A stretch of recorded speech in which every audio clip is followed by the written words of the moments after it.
In the quiet suburbs of Chicago, where manicured lawns stretched endlessly and middle-class families pursued the American dream, a young man was about to alter the course of American politics forever. His name was Charles James Kirk, though the world would come to know him simply as Charlie Kirk. If you use these videos to fall asleep, subscribe so you don't miss any new ones. Leave a comment with your thoughts on the video and any suggestions you have for future ones. Born on October 14th, 1993, in Arlington Heights, Illinois, Charlie would grow from a basketball-playing, Eagle Scout suburban teenager into one of the most influential and controversial conservative voices of his generation. His story reads like a modern American epic, a tale of ambition, ideology, love, and ultimately, tragedy that would end in shocking violence on a university campus thousands of miles from where it all began. The trajectory of Charlie Kirk's life defied conventional expectations. Most young men his age were contemplating college majors and weekend parties, but Charlie was building a political empire that would span from coast to coast to coast, command millions of dollars in donations, and influence the minds of an entire generation of conservative youth. His rise was meteoric, his influence undeniable, and his end, shot by an assassin's bullet at the age of 31, would transform him from a polarizing figure into a martyr whose death would galvanize his movement in ways his life never could. This is the complete story of Charlie Kirk, the boy who organized cookie protests in his high school cafeteria and grew into a man who would stand beside presidents, the teenager who dropped out of community college to chase a political dream and built a multimedia empire worth nearly $100 million, the devoted family man who kept his children's faces hidden from the public eye while broadcasting his own life to millions. It's a story of modern America itself, of how social media, grassroots organizing, and unwavering conviction can transform an ordinary suburban kid into an extraordinary force that reshapes the political landscape. The story begins in the affluent corridors of Arlington Heights, where Robert W. Kirk and his wife Kimberly were raising their family in the kind of comfortable suburban existence that defined middle-class America at the turn of the millennium. Robert was an architect whose firm had worked on prestigious projects, including the construction of Trump Tower in Manhattan, a detail that would prove prophetic decades later when his son would become one of Donald Trump's most trusted allies. Kimberly had transitioned from a successful career as a trader at the Chicago Mercantile Exchange to working as a mental health counselor, embodying the kind of professional versatility that characterized their generation. The Kirk family lived in a 5-bedroom mansion in nearby Prospect Heights, a testament to their financial success and social standing. For young Charlie, this environment provided both security and opportunity, but it also instilled in him an appreciation for the American dream that would later inform his political philosophy. The house was more than just a home. It was a symbol of what hard work and entrepreneurship could achieve, lessons that Charlie absorbed from an early age. Charlie's childhood was marked by the kind of wholesome activities that parents hoped would build character in their children. He joined the Boy Scouts of America, where he demonstrated the persistence and leadership qualities that would later define his political career. Achieving the rank of Eagle Scout in October 2011 was no small feat. It required years of dedication, community service, and the completion of a significant service project. This accomplishment reflected not just Charlie's commitment to excellence, but his ability to see long-term projects through to completion, a skill that would prove invaluable in his later organizational endeavors. At Wheeling High School, Charlie Kirk was the embodiment of the well-rounded American teenager. Standing tall and lean, He commanded attention on the basketball court as team captain, leading the Wheeling Wildcats with a combination of skill and determination that earned him recognition in local newspapers. The Daily Herald captured one of his standout performances against Rolling Meadows in 2012, where despite his team's loss, Charlie scored 20 points and led a late-game comeback that showcased his resilience under pressure.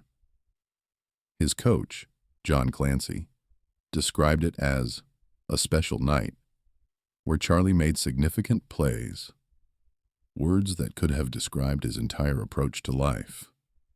But Charlie wasn't just an athlete. He played varsity football, demonstrating his versatility and willingness to engage in different competitive arenas. Perhaps more surprisingly, for a future political figure, he was also a member of both the marching band and the nationally recognized Wind Symphony.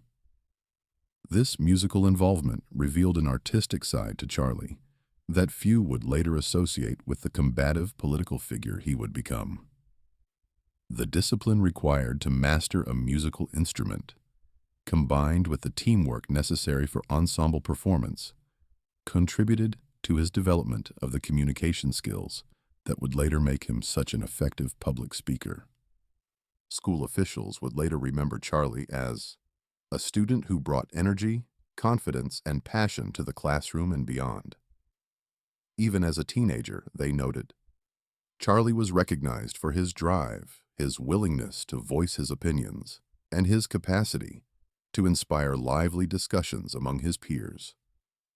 His time at Wheeling was characterized by curiosity, conviction, and determination, traits that would continue to influence his path long after graduation. These weren't empty platitudes from administrators trying to memorialize a famous alumnus. They were genuine observations about a young man who had always stood out from his peers. Charlie's political consciousness began to emerge during his middle school years, sparked by his reading of economist Milton Friedman's works.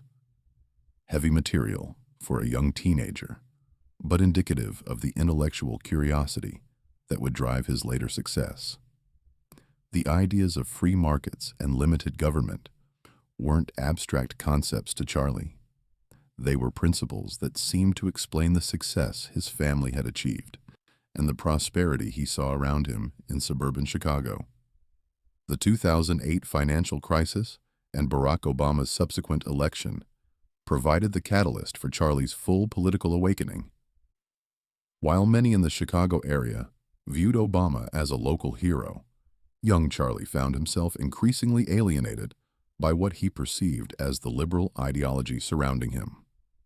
At a time when his peers were focused on typical teenage concerns, Charlie was grappling with complex political and economic questions that most adults struggled to understand. His junior year at Wheeling High School marked his first foray into practical politics when he volunteered for the successful U.S. Senate campaign of Illinois Republican Mark Kirk, no relation. The irony of sharing a last name with the candidate wasn't lost on Charlie, and he would later joke about this coincidence. But the experience gave him his first taste of the excitement and possibility that came with political organizing. Going door to door, making phone calls, and participating in the democratic process ignited something in Charlie that academic learning alone couldn't satisfy. But it was a seemingly minor incident during his senior year that would prove most significant in shaping Charlie's future. When the school administration raised the price of cookies in the cafeteria, Charlie didn't just complain like most students would. He organized a campaign to reverse the price increase. This wasn't just teenage rebellion. It was Charlie's first experience with grassroots organizing, with mobilizing his peers around a shared grievance, and with challenging institutional authority through systematic action rather than mere protest. The pivotal moment that would alter the trajectory of Charlie's life came when he decided to write an essay for Breitbart News about what he perceived as liberal bias in high school textbooks. This wasn't a casual school assignment or a letter to the editor. It was a sophisticated piece of political analysis from a 17-year-old that would catch the attention of conservative media figures and launch his career as a public intellectual. The essay led to his first appearance on Fox Business, where he articulated his views with a poise and clarity that stunned viewers accustomed to seeing teenagers as inarticulate and disengaged from serious issues. The Breitbart essay and Fox Business appearance weren't just personal accomplishments. They were Charlie's introduction to the power of media and messaging in shaping political discourse. He learned that a well-crafted argument, delivered through the right channels, could reach thousands of people and influence their thinking in ways that traditional forms of political participation could never achieve. This lesson would become the foundation of his later multimedia empire and his understanding of how to build a movement in the digital age. As Charlie's senior year drew to a close, he faced the same decision that confronted millions of American teenagers: what to do after high school. He had applied to the United States Military Academy at West Point, attracted by the institution's reputation for producing leaders and its emphasis on service to country.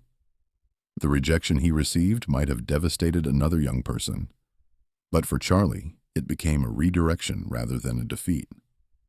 Instead of viewing the West Point rejection as a closed door, he would later come to see it as the universe pushing him toward his true calling.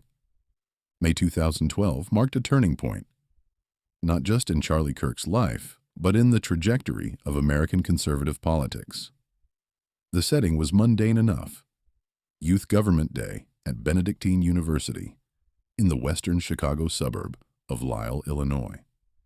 The event was designed to expose high school students to civic engagement and political participation, but most of the adult speakers had failed to connect with their young audience. As Bill Montgomery, a retired marketing entrepreneur and Tea Party activist, later recalled, the speakers put the kids to sleep. Montgomery, then in his late 60s, had attended the event with modest expectations. Having spent decades in marketing, he understood the importance of engaging an audience, and he could see that the day's proceedings were falling flat. The several hundred high school students in attendance were restless, disengaged, and clearly counting the minutes until they could leave. It was, by all accounts, a typical educational event that would be quickly forgotten by everyone involved. Then Charlie Kirk took the floor. The transformation was immediate and dramatic. The energy in the room shifted palpably as this tall, confident 18-year-old began to speak with the kind of passion and articulation that seasoned politicians spent years trying to develop. The students weren't sleeping anymore. Their attention was riveted on Kirk as he laid out his vision for conservative principles and their relevance to young Americans. Montgomery, who had witnessed countless presentations and political speeches over his career, recognized that he was seeing something extraordinary. The kids weren't sleeping anymore, Montgomery would later tell National Journal, and their attention was rapt on Kirk. This wasn't just a good student presentation. It was a masterclass in political communication delivered by someone who should have been worrying about prom and graduation parties, not the future of American conservatism. After Charlie's speech, Montgomery approached him with the kind of advice that fresh high school graduates rarely hear. You can't go to college. The retired marketing executive, drawing on decades of business experience and a lifetime of observing human potential, saw something in Charlie that even Charlie himself might not have fully recognized. I don't know you, Montgomery recalled saying, but you need to start an organization to reach out to young people with your message. It was an audacious suggestion from a man 50 years Charlie's senior to delay college, the traditional path to success, in favor of pursuing what many would have seen as an uncertain political venture. But Montgomery's instincts, honed by years in business and activism, told him that Charlie possessed a rare combination of charisma, intelligence, and conviction that could be transformative if properly channeled. The conversation that followed would prove to be one of the most consequential in modern American political history. Montgomery, who had been active in Tea Party politics and understood the frustrations of conservative Americans who felt disconnected from traditional Republican establishment, saw in Charlie the potential to energize a generation of young conservatives who had been largely ignored by existing political organizations. He recognized that Charlie had something that couldn't be taught: the ability to connect with his peers in a way that adults couldn't. 1 month after that fateful meeting at Benedictine University, on June 5th, 2012, just one day after Charlie's high school graduation, Bill Montgomery and Charlie Kirk launched Turning Point USA. The timing was deliberate and symbolic. Charlie was beginning his adult life not with college courses and textbooks, but with the enormous responsibility of building a political organization from scratch. The early days were humble and uncertain. Charlie later recalled starting the organization from his parents' garage with no money, no connections, and no idea what I was doing. But what he lacked in resources and experience, he made up for in vision and determination. The mission statement they crafted was both simple and ambitious: identifying, organizing, and empowering young people to promote the principles of free markets and limited government. Montgomery often described himself as the group's co-founder, though this was never officially recognized by Kirk or the organization. Their partnership represented a fascinating generational collaboration. Montgomery handled the administrative aspects and provided strategic guidance, while Charlie became the public face and driving force of the movement. It was a symbiotic relationship that allowed each man to contribute his strengths while covering for the other's weaknesses. The organization they created was designed to fill what they saw as a crucial void in American politics: the lack of effective conservative organizing among young people. While liberal organizations like MoveOn.org had successfully mobilized young progressives, there was no equivalent infrastructure for conservative youth. Turning Point USA was intended to be that missing piece, a grassroots organization to rival liberal groups that could engage conservative students who felt isolated and outnumbered on increasingly liberal college campuses. The turning point for Turning Point USA came at the 2012 Republican National Convention, where Charlie met Foster Friess, a prominent Republican donor known for his early support of promising conservative causes. The encounter demonstrated Charlie's remarkable ability to connect with influential figures and convince them to invest in his vision. Friess, who had built his fortune in mutual funds and was known for backing conservative candidates and causes, was impressed enough by the teenage activist to become a major financial backer of the organization. The relationship with Friess provided more than just funding. It gave Turning Point USA credibility and access to networks of conservative donors who might otherwise have been skeptical of an organization run by an 18-year-old. Friess also served on the organization's advisory council, alongside other notable conservatives, including Ginny Thomas, wife of Supreme Court Justice Clarence Thomas. These early endorsements helped establish Turning Point USA as a legitimate political organization rather than a student project. Charlie's ability to persuade Friess and other early donors revealed one of his most crucial talents: the capacity to articulate a compelling vision for conservative youth engagement that resonated with older conservatives who had been concerned about the movement's aging demographic. He understood intuitively that successful fundraising wasn't just about asking for money. It was about selling a vision of the future that donors wanted to help create.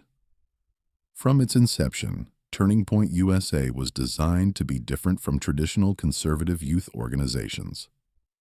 rather than focusing primarily on ideological education or campus clubs that preached to the choir. Charlie envisioned an organization that would actively engage liberal students and challenge progressive orthodoxy in the public square. This wasn't just about building a conservative community. It was about changing minds and shifting the overall political climate on college campuses. The organization's tactics were deliberately provocative and attention-grabbing.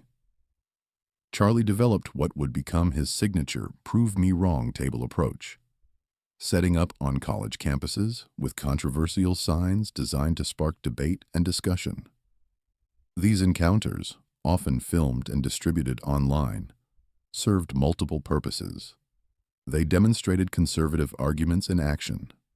They showed that conservative students weren't alone in their beliefs, and they generated viral content that extended the organization's reach far beyond any single campus event.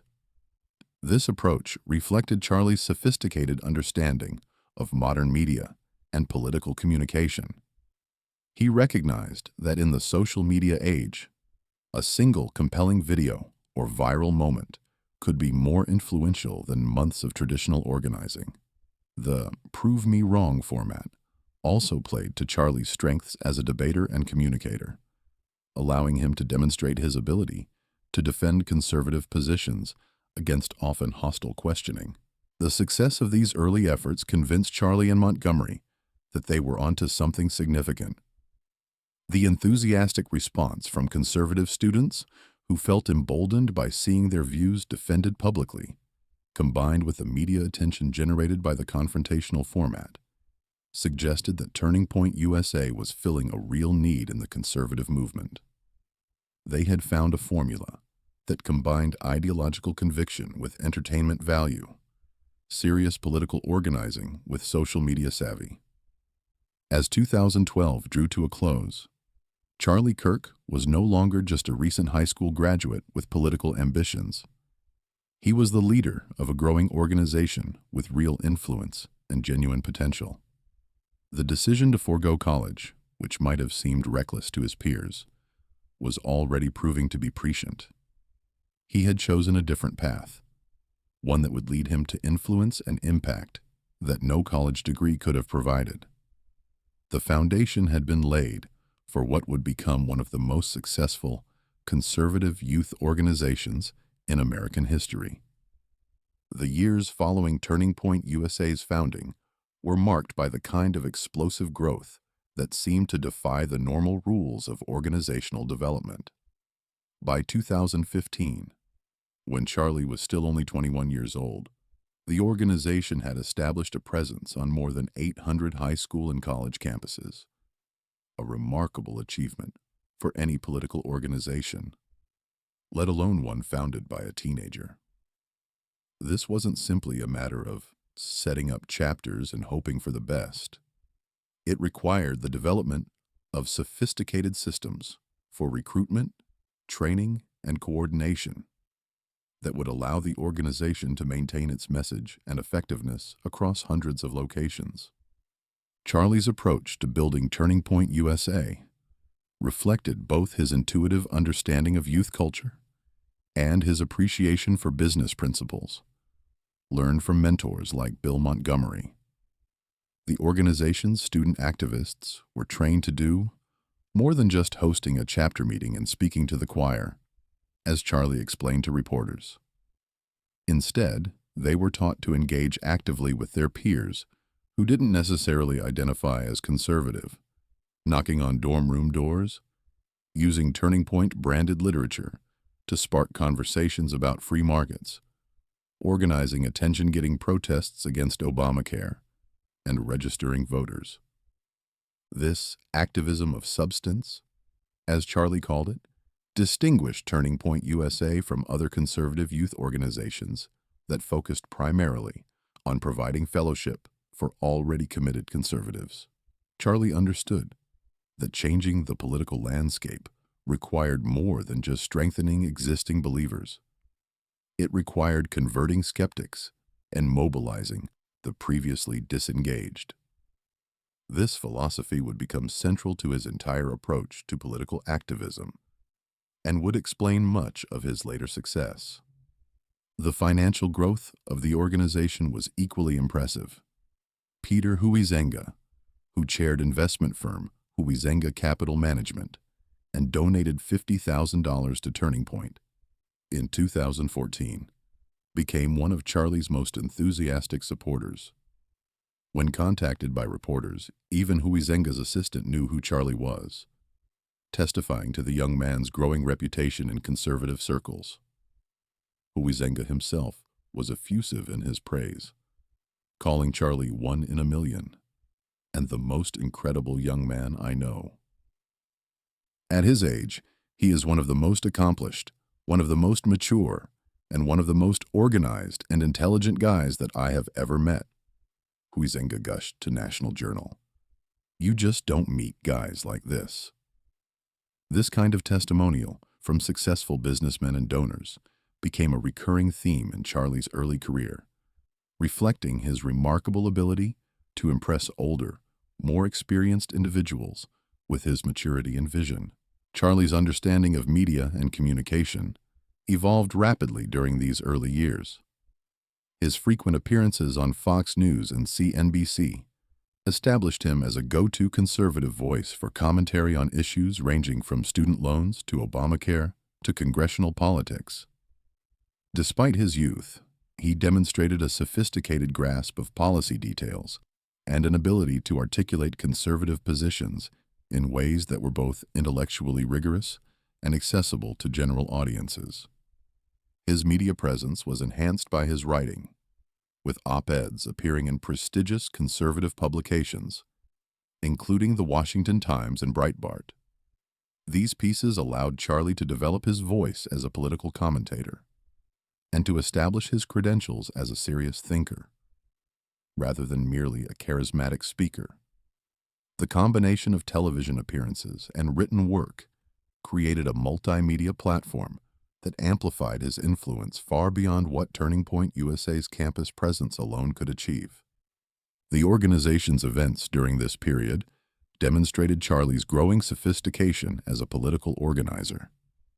In March 2015, Turning Point sponsored 100 student activists' trips to the Conservative Political Action Conference, CPAC, a significant logistical and financial undertaking that showcased the organization's resources and reach.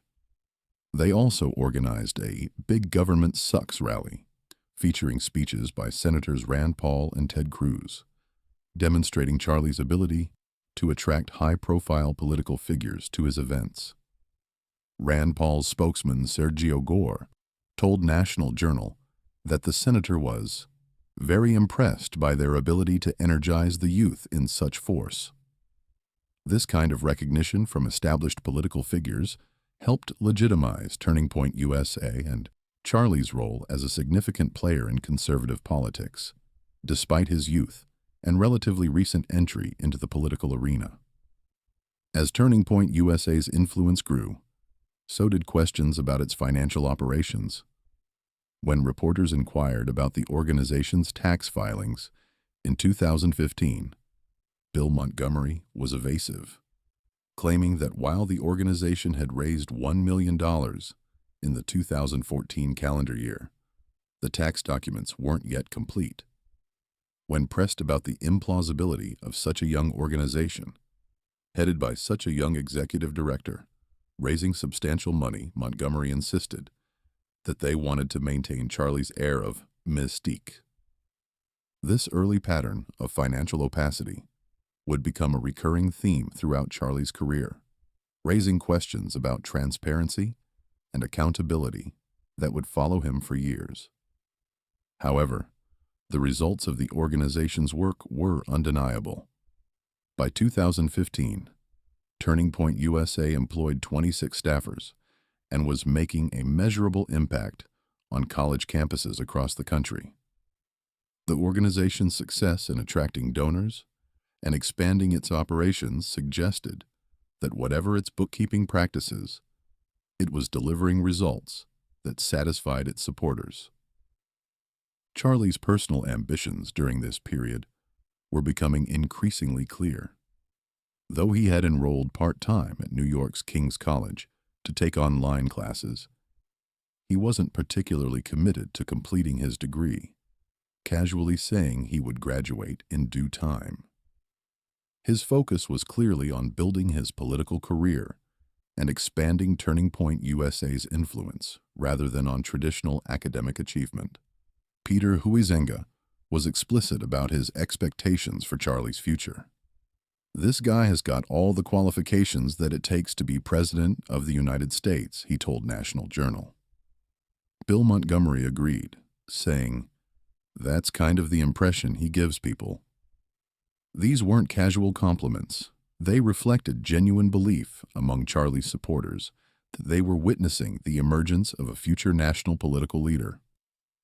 The 2016 election cycle provided Charlie Kirk with the platform and opportunity that would transform him from a promising young activist into a nationally significant political figure.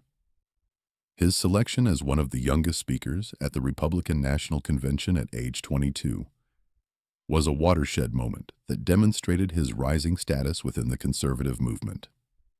Standing before a national television audience and thousands of delegates, Charlie articulated a vision of conservative youth engagement that resonated with party leaders looking to expand their appeal beyond traditional demographic boundaries. The convention speech served multiple purposes for Charlie's career. It established his credentials as a serious political figure rather than just a campus activist.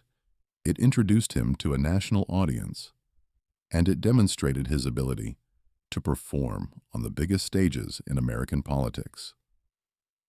The poise and confidence he displayed while addressing the convention suggested that his supporters' predictions about his future potential might not be as far-fetched as they initially seemed. During the 2016 campaign, Charlie began developing the relationships with the Trump family that would prove crucial to his later success. His friendship with Donald Trump Jr. emerged as a key connection that provided him access to the broader Trump political network. This relationship wasn't just about political convenience. It appeared to be a genuine personal friendship based on shared interests and compatible personalities. The success of the 2016 Republican ticket validated many of Charlie's strategic insights about conservative youth engagement and provided momentum for Turning Point USA's continued expansion. The organization had demonstrated its ability to mobilize young conservatives in support of winning campaigns, proving that it was more than just a campus debate society.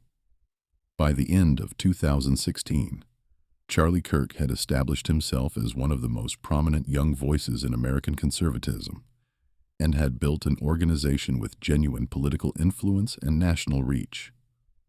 The story of how Charlie Kirk met his future wife reads like something from a romantic novel, though it began in the most business-like circumstances imaginable.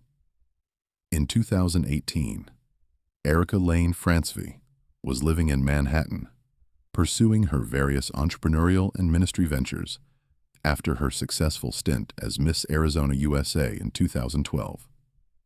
Charlie, by then a rising star in conservative politics, was in New York City on business when fate, or perhaps divine providence, as they would later describe it, brought them together.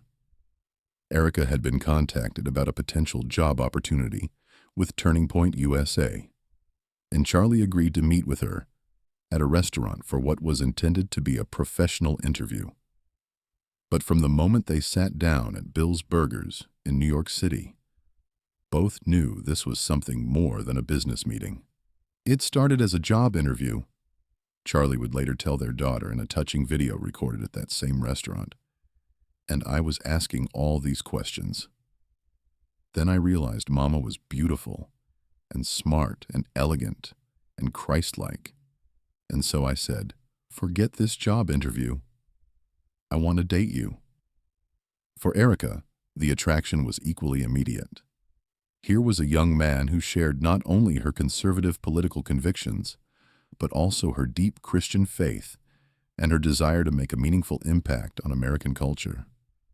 Charlie later described knowing, almost immediately, that she was the one.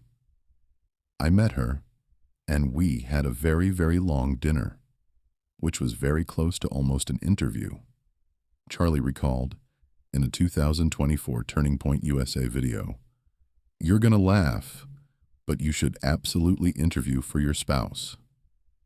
That first dinner stretched on for hours as they engaged in what Erica later described as deep in conversation and banter over theology, philosophy, and politics.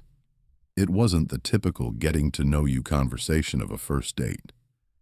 It was an intellectual and spiritual communion between two people who recognized in each other a kindred spirit.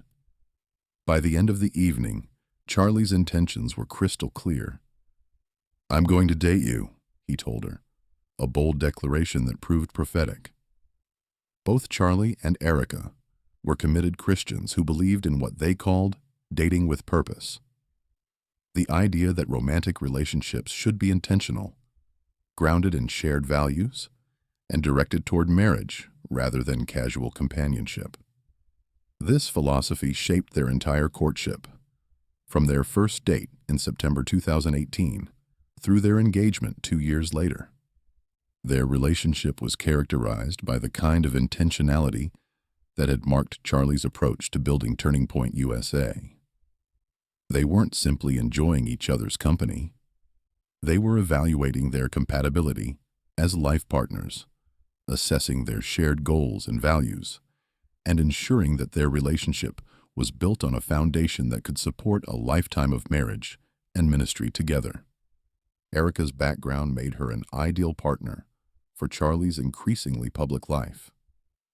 As Miss Arizona USA 2012, she had experience in the spotlight and understood the pressures that came with public attention. Her academic credentials were impressive. She held a degree in political science and international relations from Arizona State University and had obtained her Juris Master's degree from Liberty University in 2017.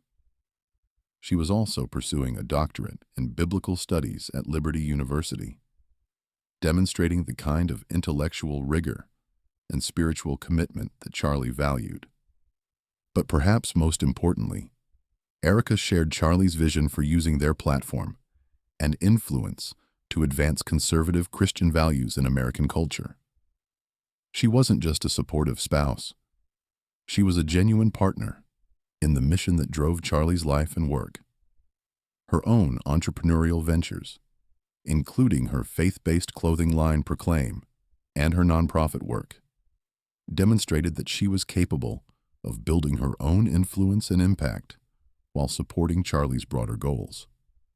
By December 2020, Charlie was ready to take the next step. His proposal to Erica was as thoughtful and intentional as their entire relationship had been. She shared the proposal photos on Instagram with the caption, "When God writes your love story, you get to marry your best friend."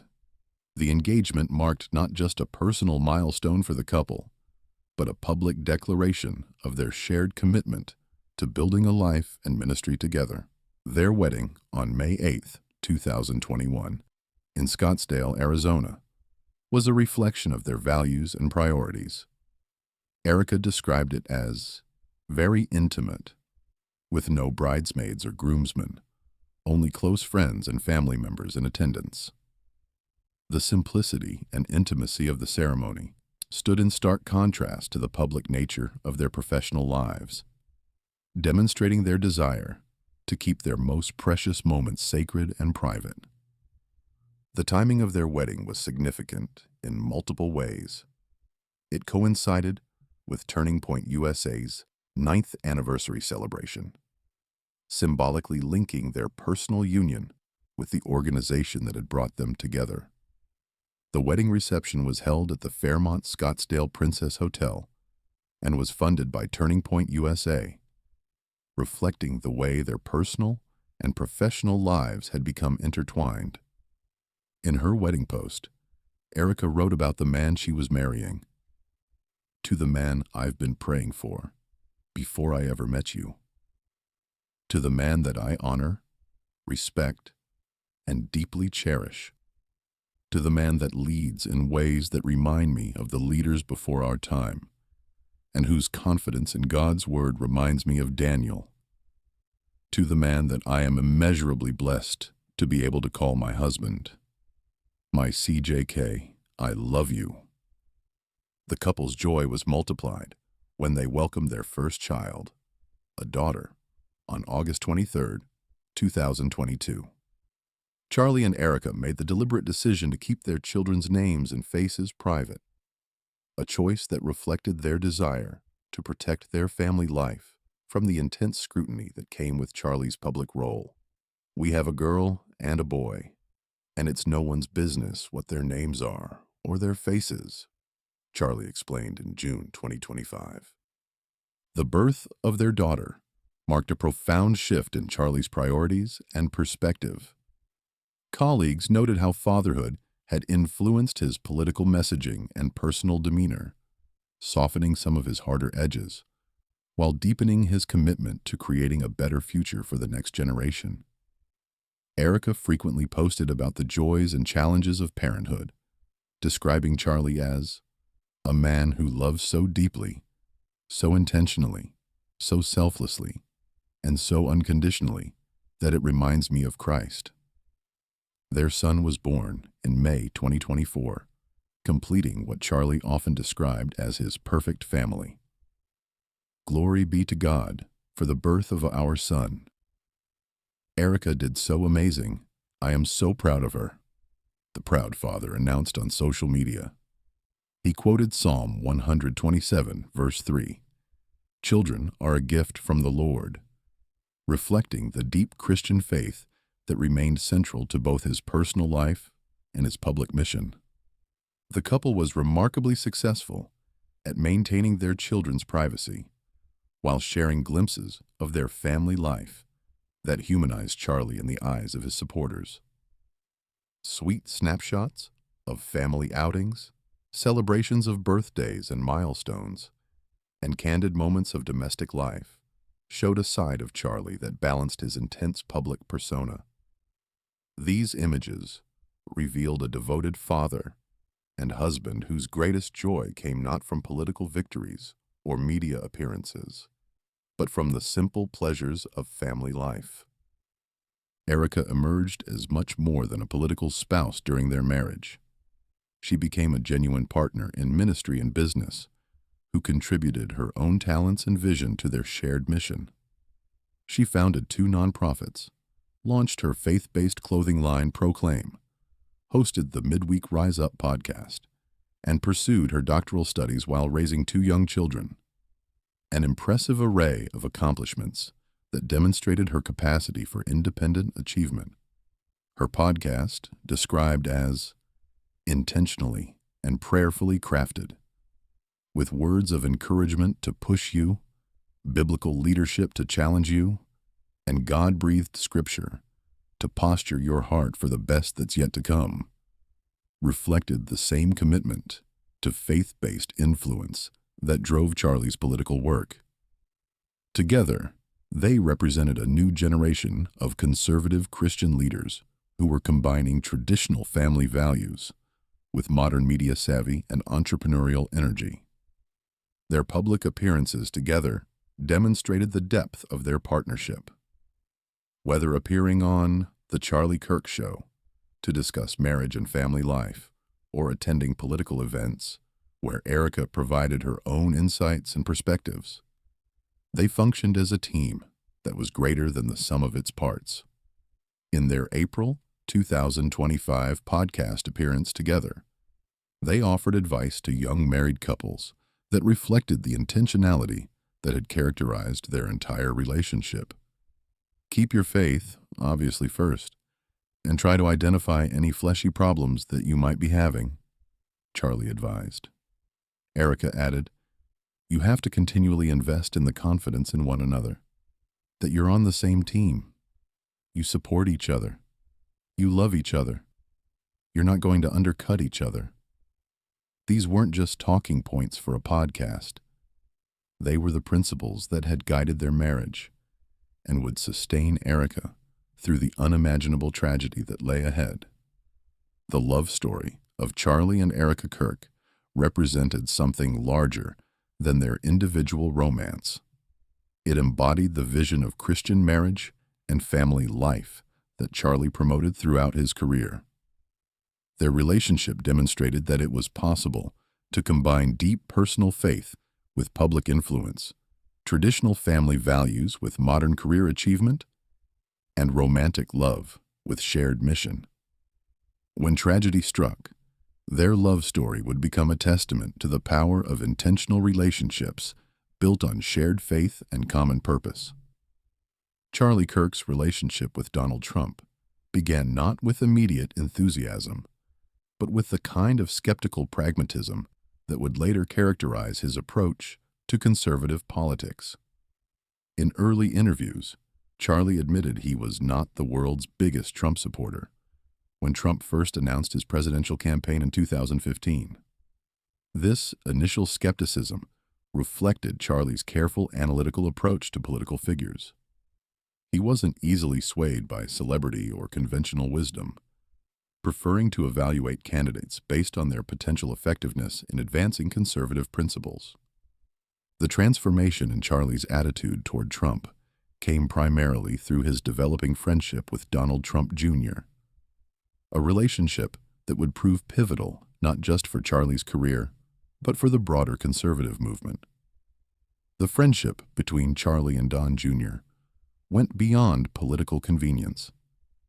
It was based on genuine personal compatibility, shared interests, and mutual respect. They traveled together internationally, including a trip to Greenland in early 2025, demonstrating the depth of their personal bond. This relationship provided Charlie with unprecedented access to the Trump family inner circle and positioned him as a crucial intermediary between Trump's political operation and the conservative youth movement. Unlike many political relationships that were purely transactional, Charlie's connection with the Trump family appeared to be built on authentic friendship and shared vision for American conservatism. Don Jr. would later say of Charlie, "He altered the trajectory of this nation," reflecting the genuine respect and affection that developed between them. Charlie's role in Trump's political success extended far beyond simple endorsement or campaign appearances. He became what political observers called Trump's youth whisperer, the person who could explain Trump's appeal to younger voters and, more importantly, translate Trump's message in ways that resonated with college students and young professionals who might otherwise be skeptical of the candidate. The creation of Students for Trump in 2019, after Turning Point Action acquired the existing organization, represented Charlie's most ambitious attempt to mobilize young voters for Trump's re-election campaign. The goal was audacious: activate 1 million new college voters through more than 350 chapters on campuses in battleground states. While the effort ultimately fell short of its ambitious numerical targets, it demonstrated Charlie's commitment to expanding Trump's electoral coalition beyond traditional Republican demographics. Charlie's approach to youth engagement for Trump was sophisticated and multifaceted. Rather than simply trying to convince young people to vote Republican, he worked to make conservative ideas culturally relevant and socially acceptable among demographics where they had been increasingly marginalized. His campus events, media appearances, and social media presence all served to normalize Trump support among young people who might have felt isolated or intimidated for expressing conservative views. The success of these efforts became evident in Trump's improved performance among young voters, particularly young men, in the 2024 election. Trump credited Charlie's efforts with helping to secure victory, recognizing that Charlie's work had been instrumental in expanding the Republican coalition in ways that traditional campaign tactics couldn't achieve. The impact wasn't just electoral. Charlie had helped create a cultural shift that made conservative ideas more acceptable and attractive to younger Americans. The personal nature of Charlie's relationship with Trump was perhaps best illustrated by their regular golf outings, including a memorable round just 2 days before Trump's 2025 inauguration at Mar-a-Lago. These weren't formal political meetings or campaign strategy sessions. They were leisurely conversations between friends who happened to share significant political influence. The golf course provided a setting where Trump could seek Charlie's insights on youth culture, political strategy, and the broader conservative movement without the formality and constraints of official meetings. These private conversations gave Charlie remarkable influence over Trump's thinking on issues related to youth engagement, conservative messaging, and political strategy. Unlike many Trump advisors who came from traditional political backgrounds, Charlie offered perspectives shaped by his direct engagement with college students, social media culture, and grassroots organizing.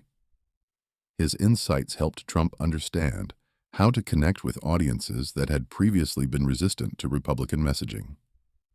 The friendship also provided Charlie with insights into Trump's thinking and personality that informed his own political development. Observing Trump's approach to media, his instincts about public opinion, and his strategies for building and maintaining political coalitions gave Charlie an education in political leadership that no formal training could have provided. These lessons would influence Charlie's own evolution as a political leader and media personality. Charlie's involvement in the events surrounding January 6, 2021, represented one of the most controversial and consequential chapters of his political career. On January 5, 2021, Charlie tweeted that Turning Point Action and Students for Trump were sending more than 80 buses of patriots to D.C. to fight for this president, calling it a historic event that would likely be one of the largest and most consequential in American history. The reality proved more complex than Charlie's initial social media promotion suggested. While he initially claimed his organizations would send 80-plus buses, a Turning Point spokesman later clarified that only 7 buses were actually sent, transporting approximately 350 students to attend Trump's rally speech.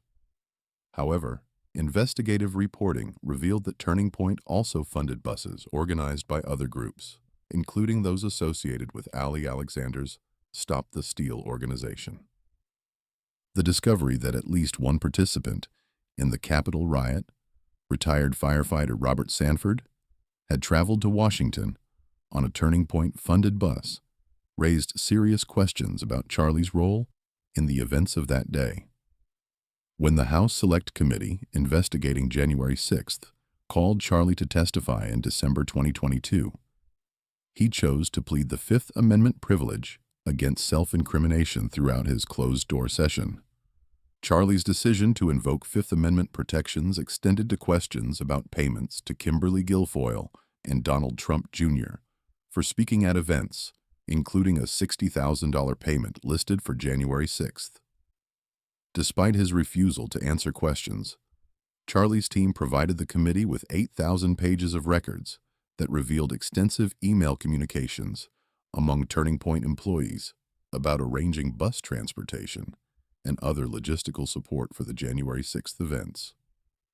The 2024 presidential election represented a kind of vindication for Charlie's long-term strategy of conservative youth engagement and his unwavering support for Trump. His organization invested millions in voter outreach efforts and mobilized thousands of volunteers in a comprehensive ground game that helped deliver crucial victories in battleground states. The success of these efforts was reflected not just in Trump's electoral victory, but in the significant improvement in Republican performance among younger voters. Trump's public recognition of Charlie's contributions. Charlie's efforts and voice undoubtedly contributed to my father's presidential victory, Donald Trump Jr. stated following the election. demonstrated the extent to which Charlie had become an integral part of Trump's political success. This wasn't just polite acknowledgement of a supporter's efforts. It was genuine recognition that Charlie's work had been essential to achieving victory.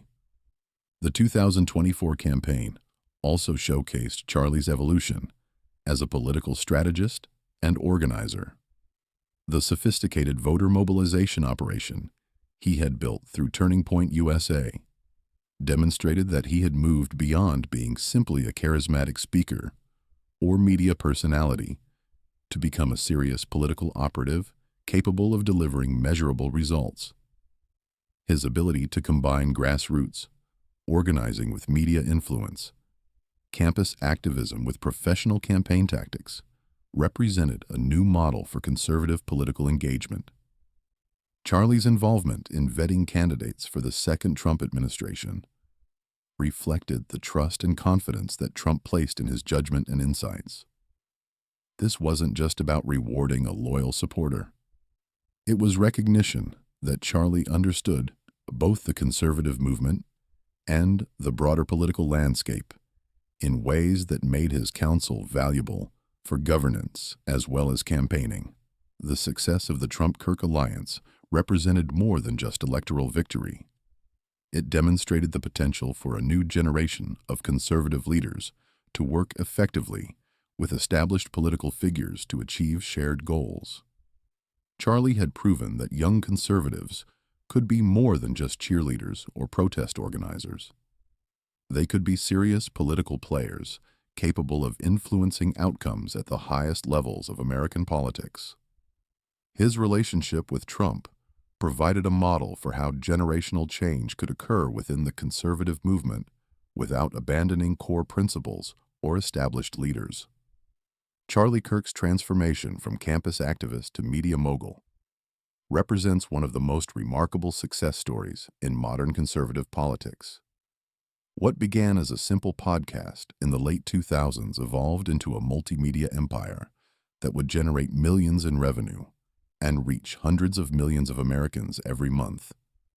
The Charlie Kirk Show became the cornerstone of this empire, eventually growing into a nationally syndicated radio program that aired daily from 12 to 3 p.m. ET across the Salem radio network. The evolution of Charlie's media presence reflected his sophisticated understanding of how information consumption was changing in the digital age. Rather than simply following traditional models of political commentary, he created a hybrid format that combined political analysis, cultural commentary, and his signature campus activism into a unique product that couldn't be found elsewhere in conservative media. This innovation wasn't accidental.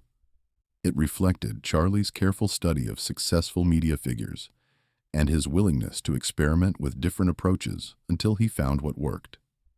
Phil Boyce, Senior Vice President of Salem Media Group, labeled Charlie the most profitable host in our network, highlighting not just the commercial success of his show, but his ability to generate revenue that sustained and expanded his media operations. This commercial success was crucial to Charlie's broader political influence. It provided the financial independence that allowed him to take positions and pursue strategies that might not have been possible if he had been dependent on traditional political funding sources. The show's format was designed to maximize both engagement and influence. Charlie combined breaking news analysis with longer-form discussions of political and cultural issues, interspersed with calls from listeners and segments featuring his campus activism. This variety kept audiences engaged while providing multiple entry points for new listeners who might be drawn to one aspect of the show and then become interested in Charlie's broader message. Charlie's mastery of social media platforms was perhaps even more impressive than his radio success. His social media presence reached over 100 million people per month, making him one of the most influential conservative voices online. Axios listed him as one of the top 10 most engaged Twitter handles globally, a remarkable achievement that reflected both his content creation skills and his understanding of how to generate viral engagement. The secret to Charlie's social media success was his ability to create content that was simultaneously substantive and shareable. His posts weren't just random thoughts or promotional material. They were carefully crafted pieces designed to advance conservative arguments while encouraging engagement and sharing. He understood that social media success required consistency, authenticity, and a willingness to engage directly with both supporters and critics. Charlie's social media strategy also demonstrated his understanding of how different platforms required different approaches. His Twitter presence was focused on breaking news and political commentary, while his Instagram posts often featured behind-the-scenes glimpses of his family life and personal experiences. His YouTube channel provided longer-form content that allowed for more detailed analysis and argumentation. This platform-specific approach maximized his reach while ensuring that his message was optimized for each audience. The financial implications of Charlie's social media success were substantial.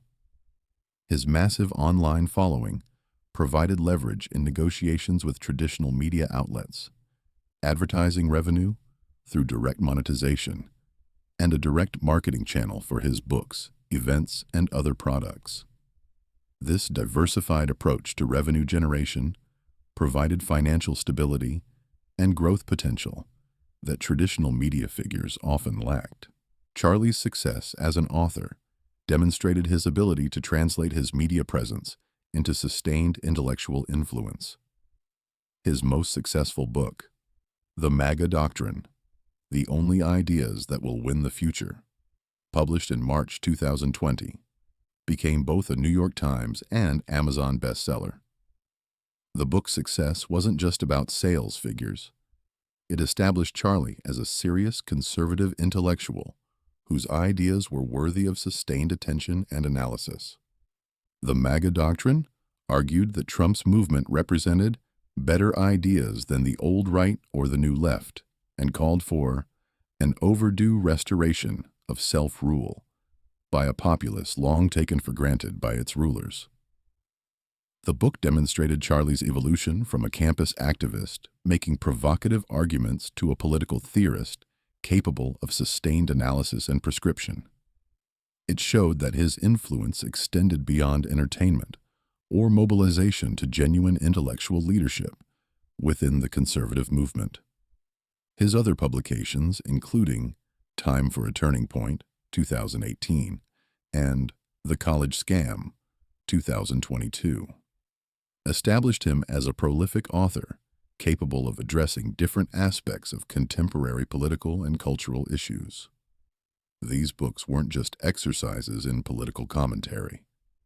They were serious attempts to diagnose problems in American society and offer conservative solutions that went beyond simple criticism or partisan talking points.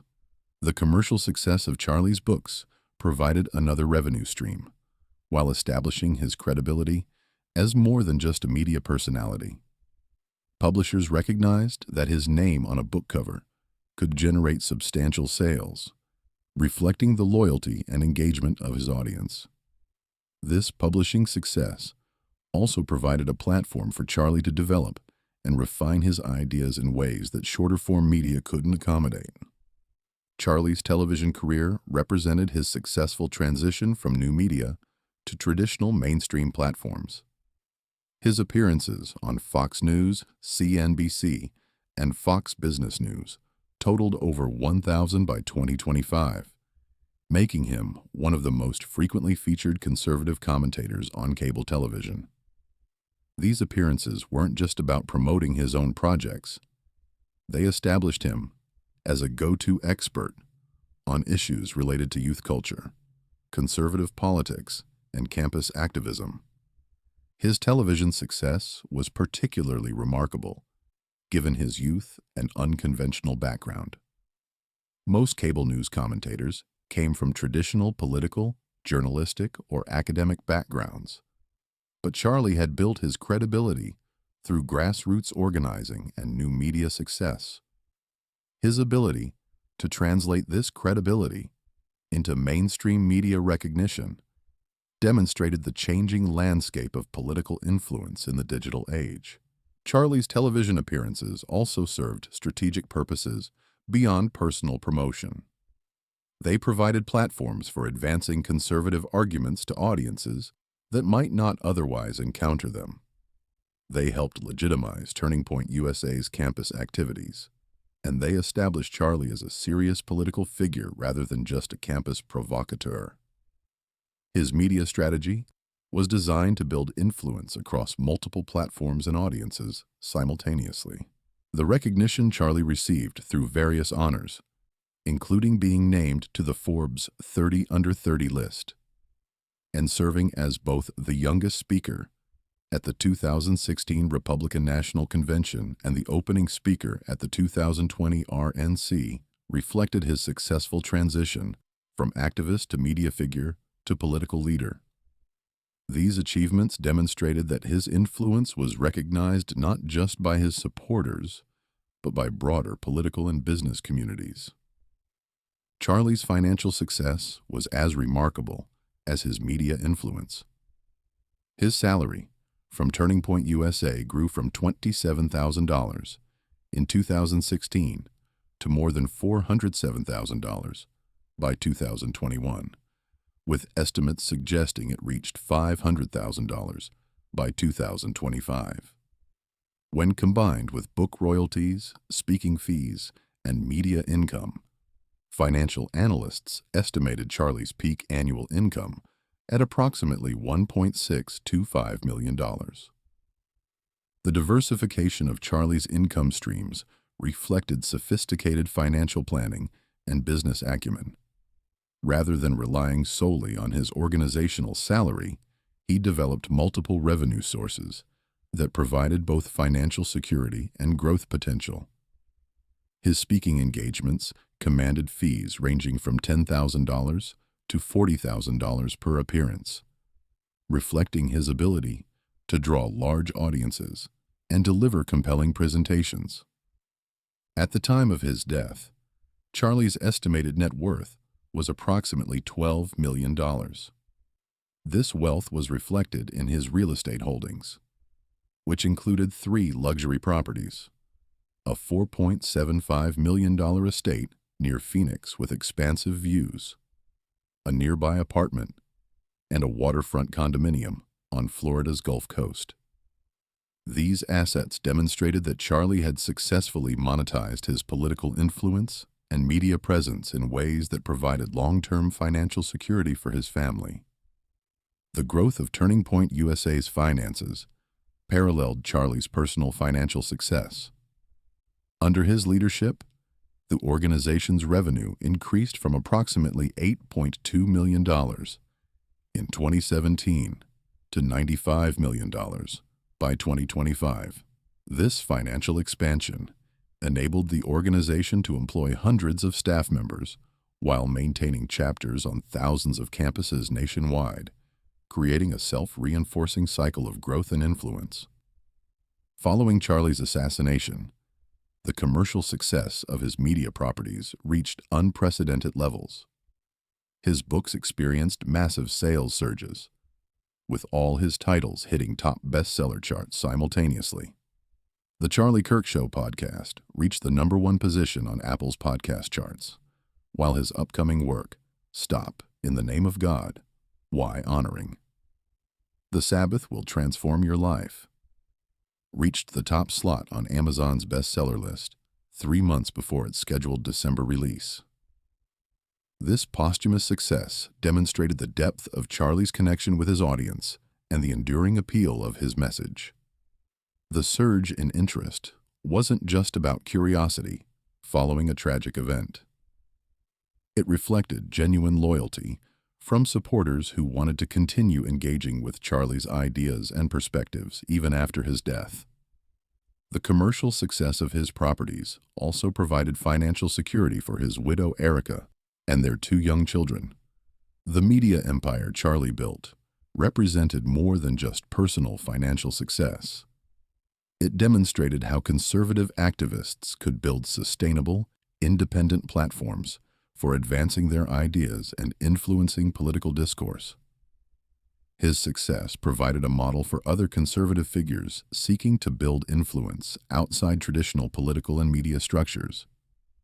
The empire he built would continue generating revenue and influence long after his death, ensuring that his impact on American conservatism would extend far beyond his brief but remarkable life. September 10th, 2025, dawned clear and bright in Orem, Utah, with the kind of crisp mountain air that made the area a popular destination for outdoor enthusiasts and young families.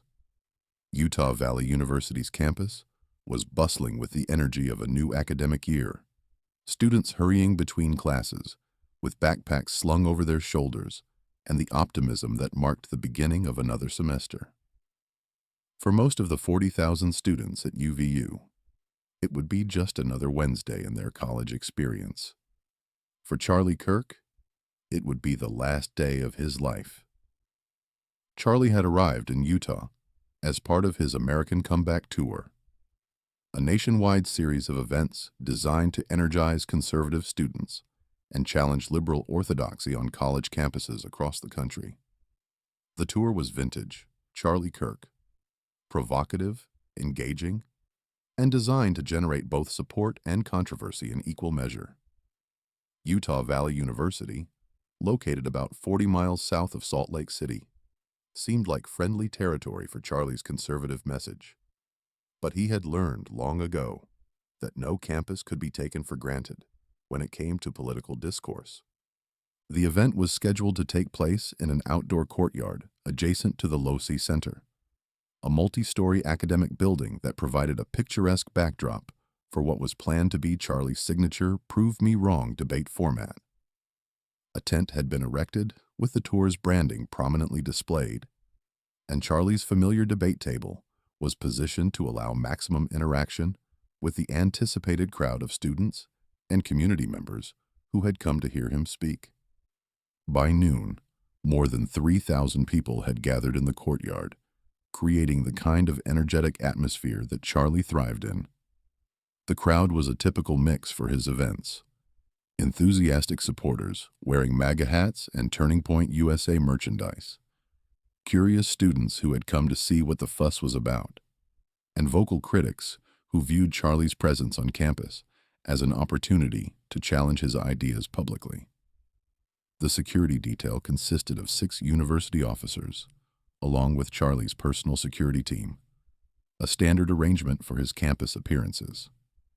The event began right on schedule at 12 p.m., with Charlie taking his familiar position at the debate table, microphone in hand, ready to engage with whatever questions and challenges the audience might offer.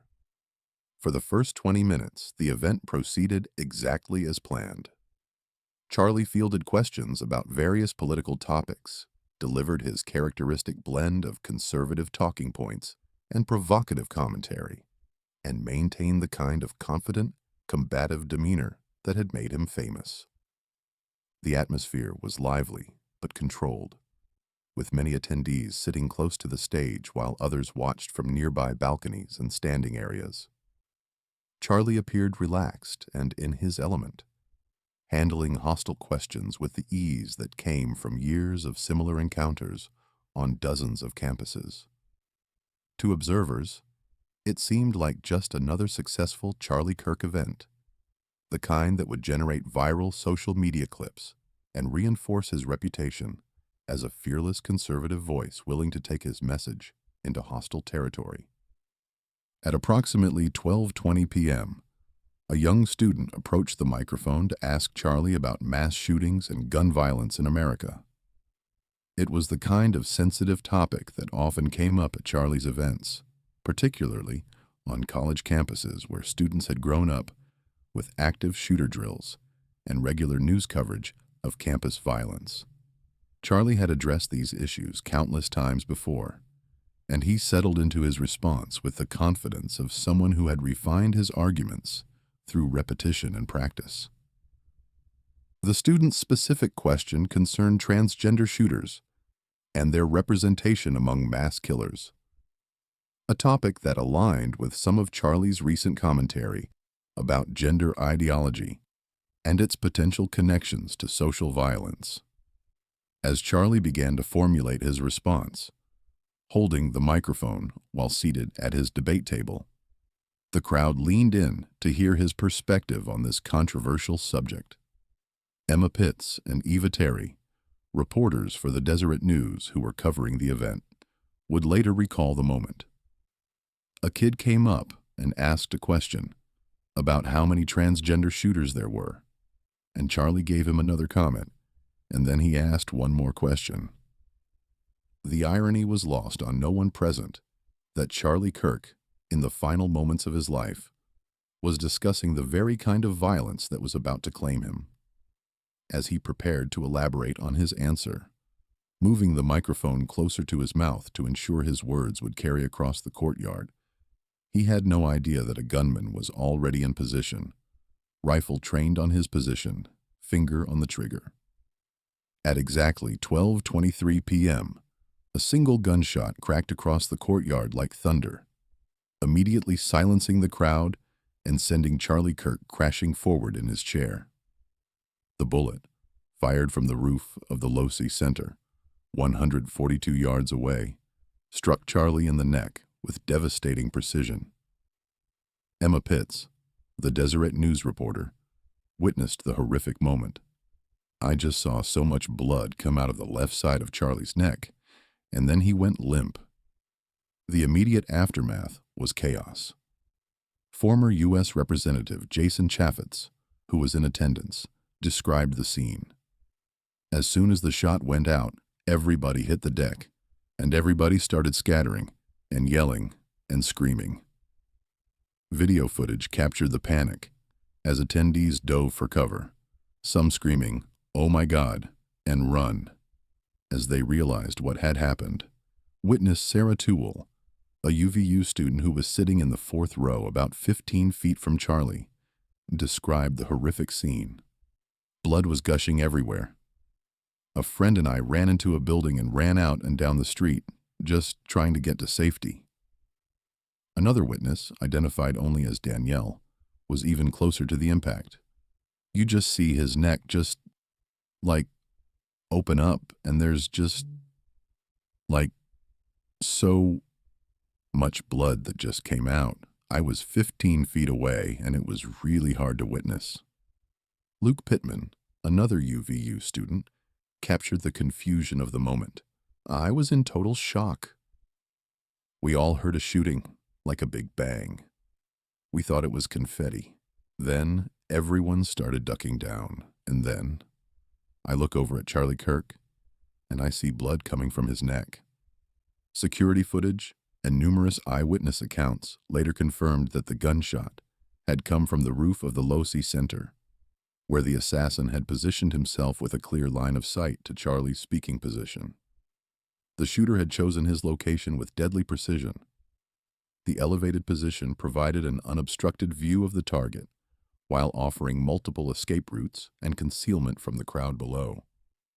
Video footage surfaced, showing the suspected gunman running from the south corner of the Losi Center roof, where he had fired the shot, to the north corner, where the ground was higher, and he could hang from the edge of the roof and drop to the ground. This escape occurred at approximately 12:24 p.m., just 1 minute after the shooting, demonstrating the careful planning that had gone into the attack. Palm prints were later found at the edge of the roof, along with smudges, from which DNA samples were collected, and a footprint on the ground showed he was wearing Converse sneakers. The assassin then moved into a wooded area north of the campus, where investigators later found a bolt-action rifle with a scope and containing inscribed bullet casings. The weapon showed evidence of careful preparation. The bullet casings were engraved with messages including "Hey Fascist Catch," anti-fascist references, and symbols from online gaming culture. One cartridge apparently featured a reference to a World War II-era Italian anti-fascist song. suggesting that the shooter had invested considerable time and thought in preparing not just the logistics of the assassination, but its symbolic meaning. Charlie's personal security team and campus medical personnel rushed to his aid immediately after the shooting, but the damage was too severe. He was quickly transported to a local hospital in a private vehicle, while emergency responders worked frantically to save his life. Despite their efforts, Charlie was pronounced dead shortly after arrival, his injuries proving unsurvivable. The speed with which Charlie succumbed to his injuries reflected the precision and lethality of the attack. The shooter had clearly aimed to kill, not merely wound or intimidate. The choice of weapon, a bolt-action rifle with a scope, and the accuracy of the shot from 142 yards away suggested extensive planning and possibly professional training or significant practice. As word of Charlie's death spread beyond the campus, the immediate response was a mixture of shock, grief, and anger from his supporters, combined with intense media coverage that would continue for weeks. President Trump announced Charlie's death on Truth Social, writing, "The great and even legendary Charlie Kirk is dead." No one understood or had the heart of the youth in the United States of America better than Charlie. The assassination of Charlie Kirk represented more than just the murder of a political figure. It was an attack on the principle of free speech and open debate that had been central to American democracy. The fact that he was killed while engaging in the very kind of campus dialogue that he had pioneered made the crime particularly symbolic and disturbing. In targeting Charlie Kirk, the assassin had struck at the heart of conservative youth activism and the broader principle that political differences should be resolved through debate rather than violence. The reverberations from that single gunshot would extend far beyond the Utah Valley University campus, transforming Charlie Kirk from a controversial but living political figure into a martyr whose death would galvanize his movement and reshape the landscape of American political discourse in ways that no one could have predicted. In the chaotic minutes following Charlie Kirk's assassination, Utah Valley University transformed from a peaceful academic campus into a crime scene, swarming with law enforcement officers from multiple agencies. The university was immediately placed on a lockdown, with buildings secured and students ordered to shelter in place while police conducted room-to-room searches for the shooter.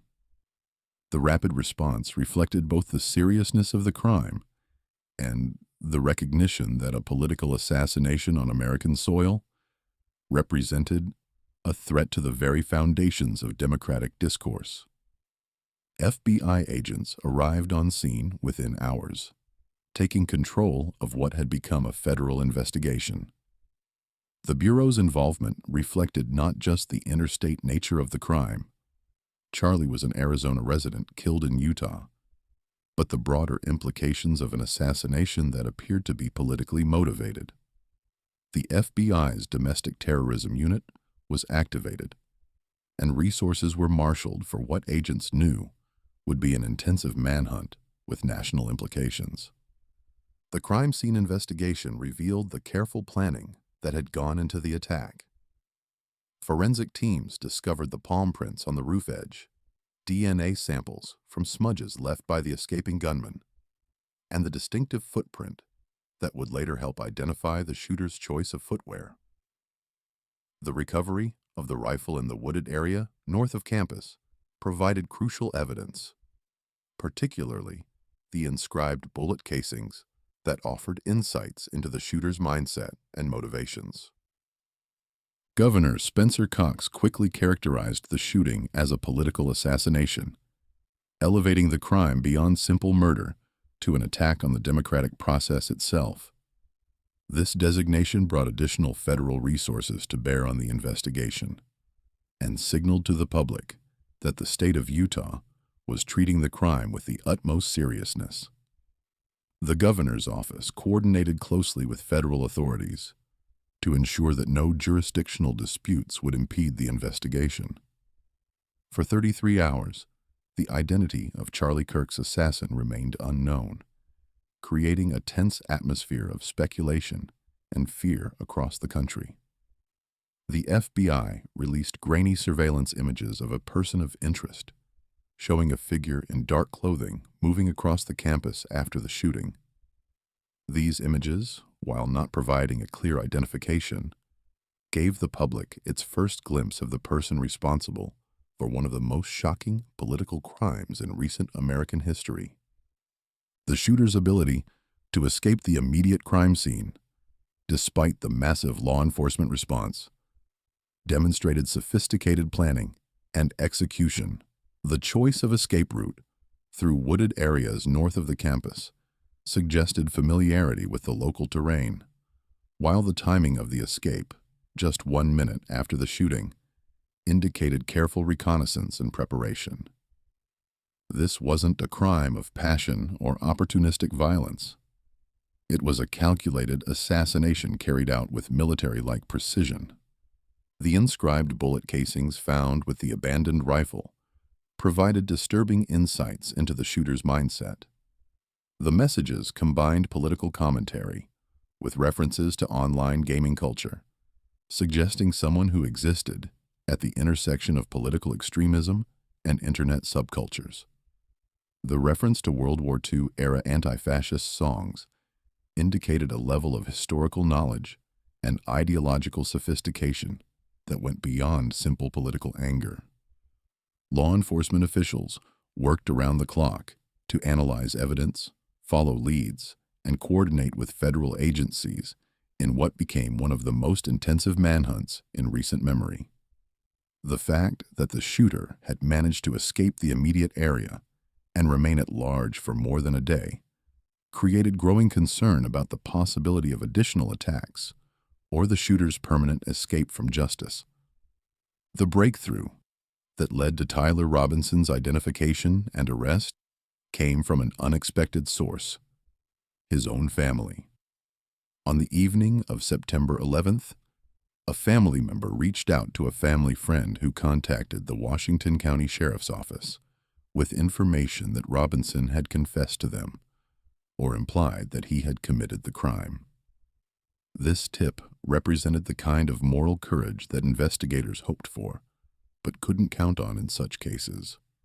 The decision by Robinson's family to turn him in reflected the shocking nature of his actions and their recognition that political violence, regardless of motivation, was unacceptable.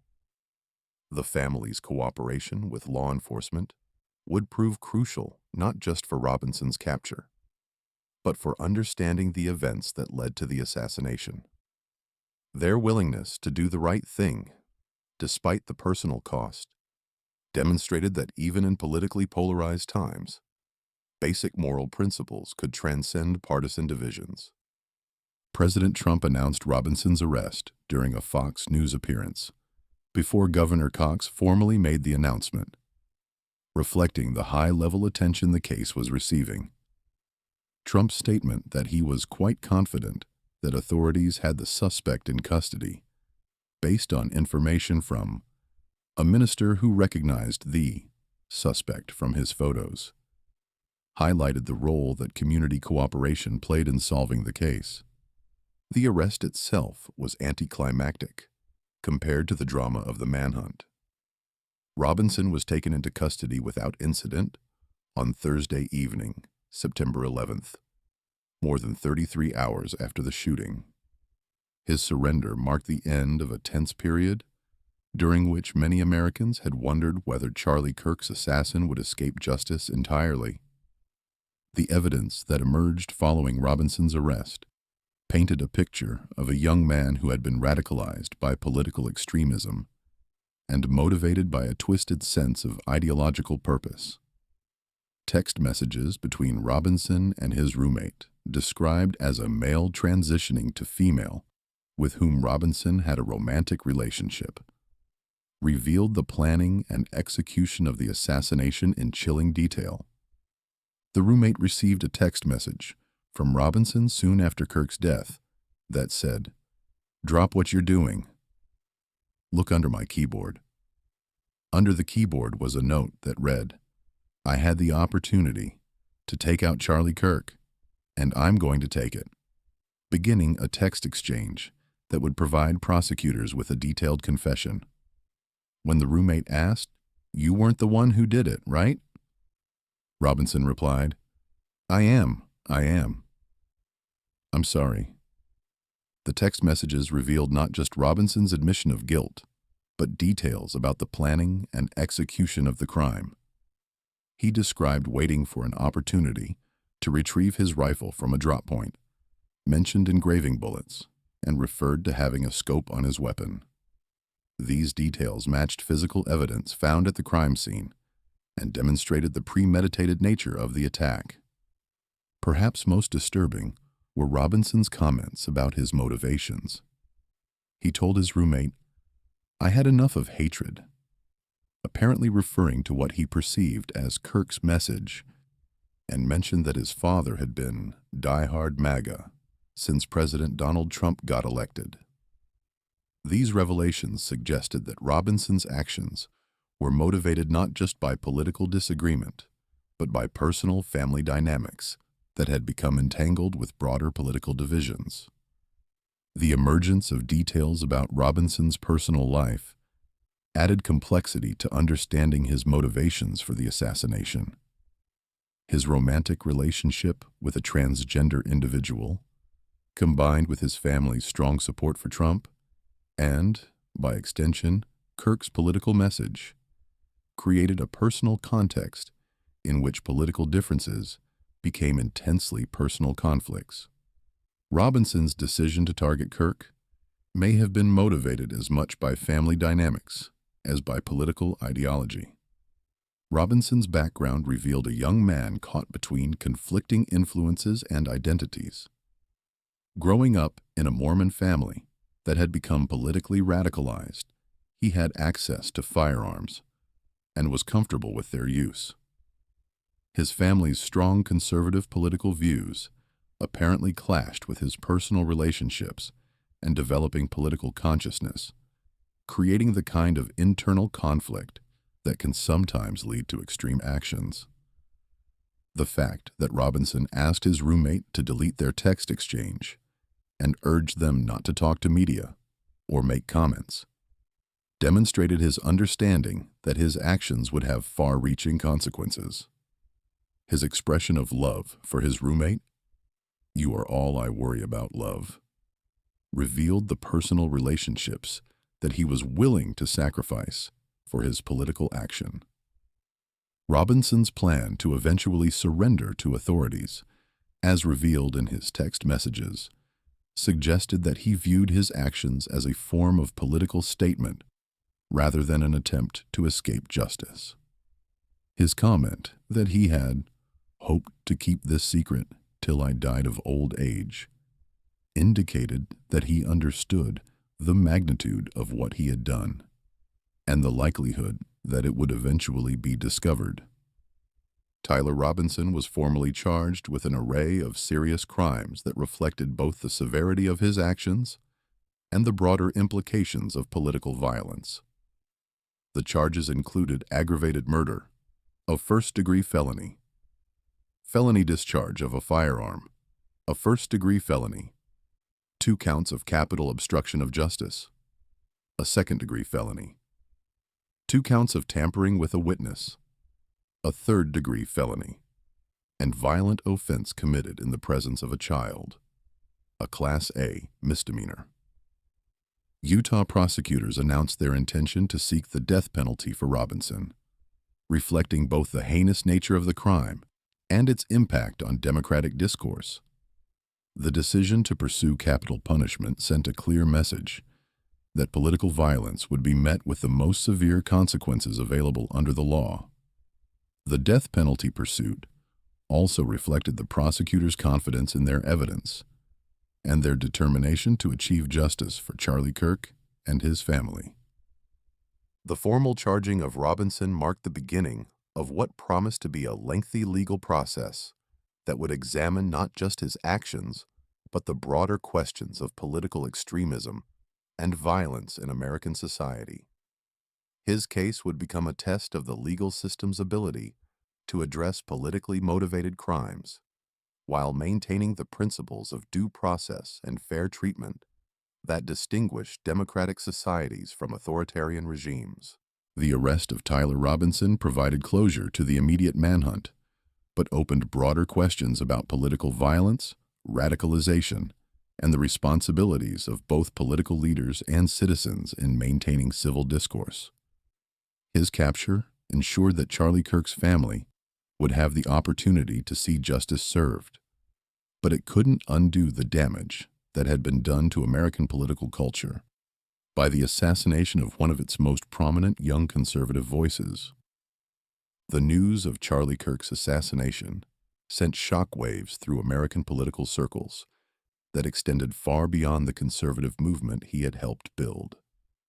Within hours of President Trump's announcement on Truth Social, tributes began pouring in from political figures across the spectrum, reflecting the recognition that an attack on any political figure represented an assault on the democratic process itself.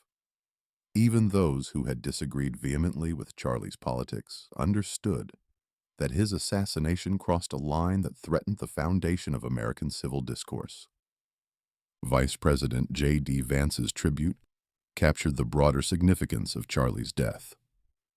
Charlie embodied a fundamental virtue of our republic, the courage to engage in open dialogue and debate. Vance credited Charlie with having a remarkable instinct for knowing when to be provocative and when to adopt a more conventional approach, and noted that, behind the scenes, he was working to expand the boundaries of acceptable discourse. This wasn't just political courtesy. It was genuine recognition that Charlie had played a unique role in American political culture. The immediate response from Charlie's supporters was visceral and emotional. Social media filled with tributes, memories, and expressions of grief from the thousands of young conservatives who had been inspired by his message and energized by his example. For many of them, Charlie hadn't just been a political figure. He had been a mentor, a role model, and a voice that had given them confidence to express their own conservative views in increasingly hostile academic and social environments. The outpouring of grief extended to those who had known Charlie personally. Illinois businessman Gary Rabin, a friend of Charlie's, pushed back against critics who characterized him as divisive. People say, and I hear this lately, and it bothers me that he was full of hate. Man, they are so wrong. He wasn't afraid to admit when he was wrong. He wasn't afraid to embrace people that think totally different than him. These personal testimonials revealed a side of Charlie that often got lost in political coverage: his capacity for genuine human connection and personal growth. On September 12, 2025, just 2 days after her husband's assassination, Erica Kirk made her first public appearance since the tragedy.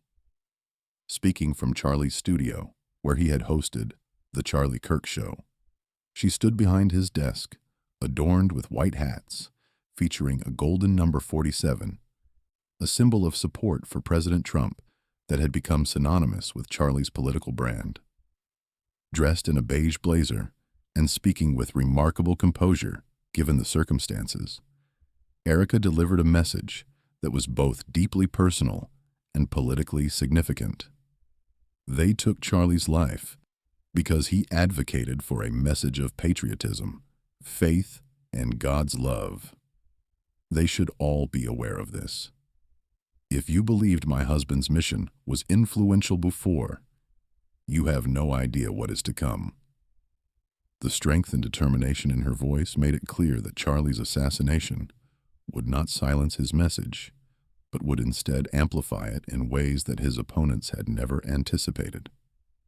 Erica's appearance was carefully orchestrated to convey both grief and defiance. She spoke not just as a grieving widow, but as the inheritor of Charlie's mission and the guardian of his legacy. Her warning that Charlie's influence would grow after his death proved remarkably prescient, as events in the following days would demonstrate that his assassination had indeed created a martyr whose impact would exceed anything he had achieved in life. The personal dimension of Erica's loss was heartbreaking to witness. When she returned home after the shooting, their 3-year-old daughter just ran into my arms and she said, "Mommy, I missed you." I said, "I missed you too, baby." She goes, "Where's Daddy?" Erica's response to her daughter, "Baby, Daddy loves you so much. Don't you worry. He's on a work trip with Jesus so he can afford your blueberry budget," revealed both her faith and her determination to protect her children from the full horror of what had happened. The logistics of returning Charlie's body to Arizona became a moment of national significance when Vice President J.D. Vance personally accompanied Erica Kirk on Air Force Two from Salt Lake City to Phoenix on September 11th.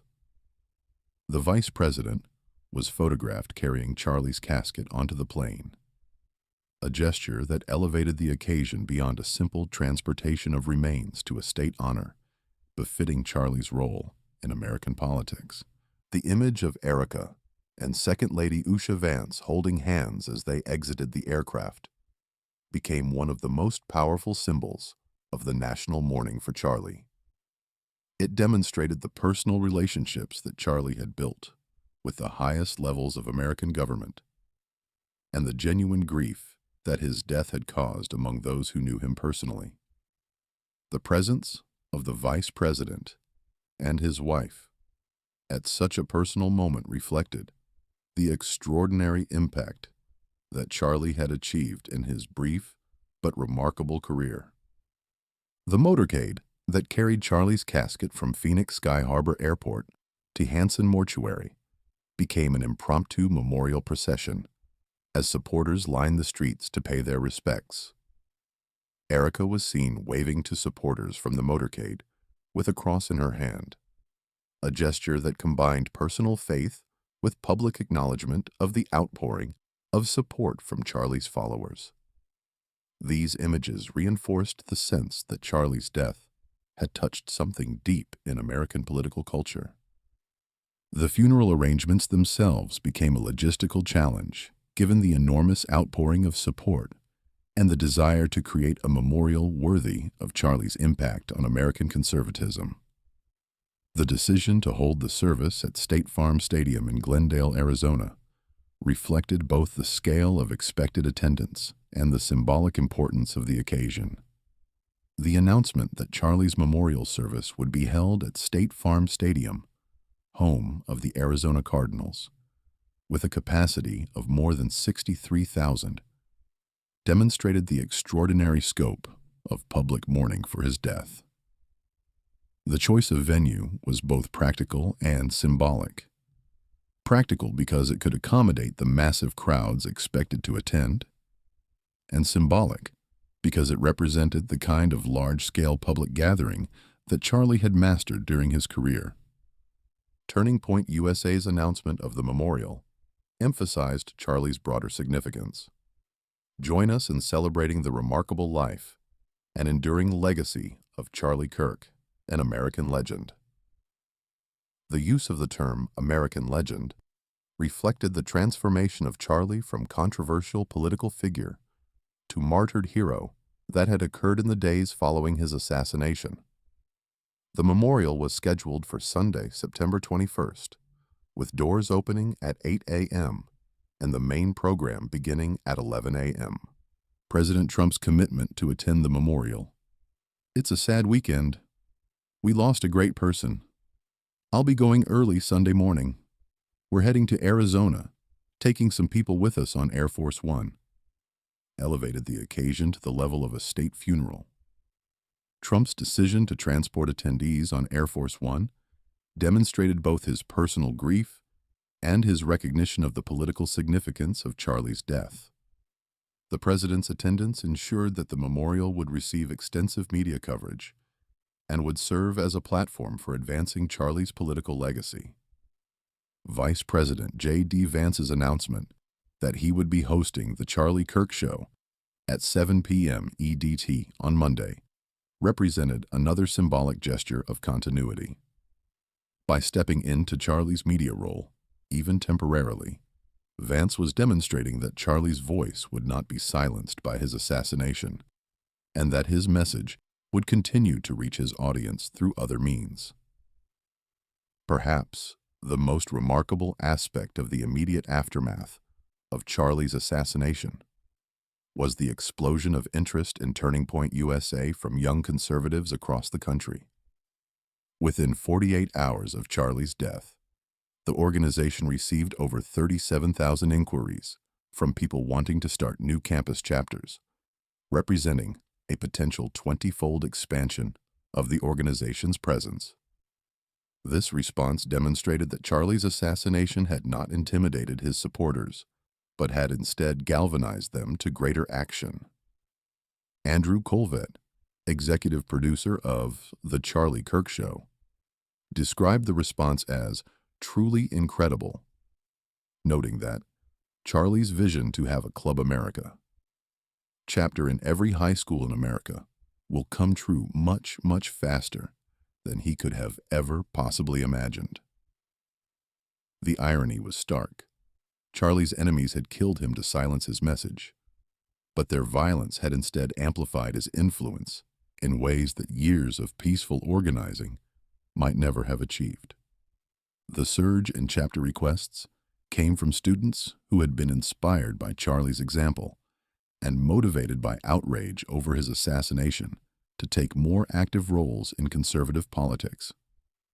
Many of these requests came from campuses where Turning Point USA had never had a presence, suggesting that Charlie's death had awakened conservative students who had previously remained passive or uninvolved in political organizing. Turning Point USA also reported being flooded with job applications from people who wanted to work for the organization in Charlie's memory. Hundreds of applications were received from individuals seeking to contribute their skills and energy to continuing Charlie's work. This response demonstrated that Charlie had not just built an audience, but had created a movement of people committed to the principles he had championed. The posthumous success of Charlie's media properties provided another measure of his lasting impact. All of his books simultaneously hit bestseller charts with sales figures that exceeded anything he had achieved during his lifetime. The Charlie Kirk Show podcast reached the #1 position on Apple Podcasts, demonstrating that his audience remained loyal and engaged even after his death.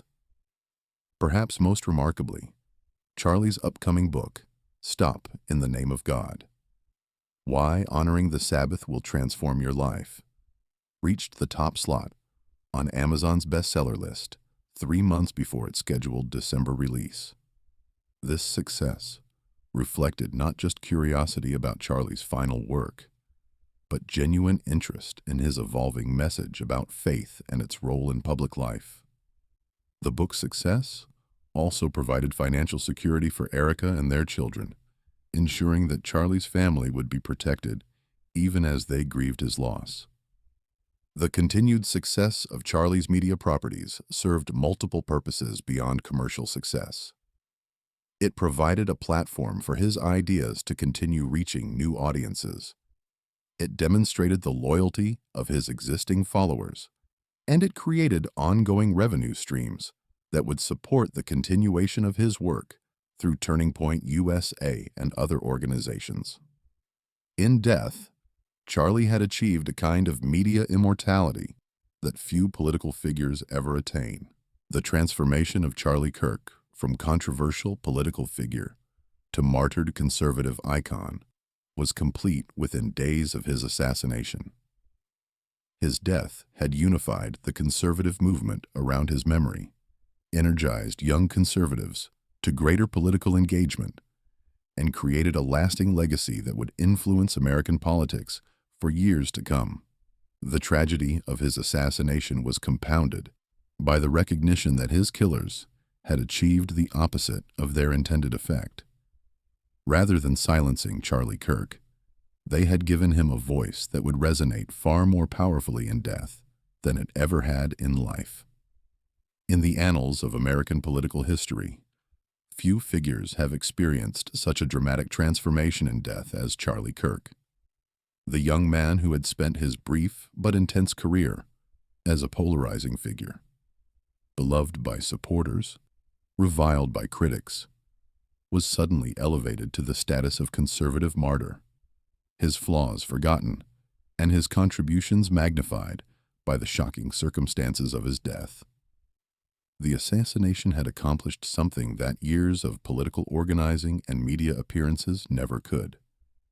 It had unified the conservative movement around Charlie's memory and transformed him from a controversial activist into a symbol of principled resistance to political violence.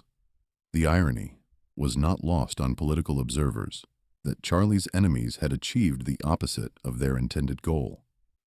By killing him, Tyler Robinson, and those who might have inspired or encouraged the attack had not silenced Charlie's voice but had amplified it beyond anything he could have achieved in life.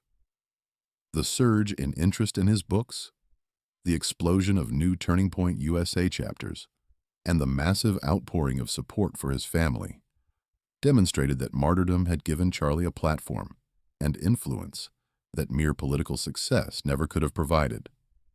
The transformation was particularly evident in the way Charlie's message was received after his death.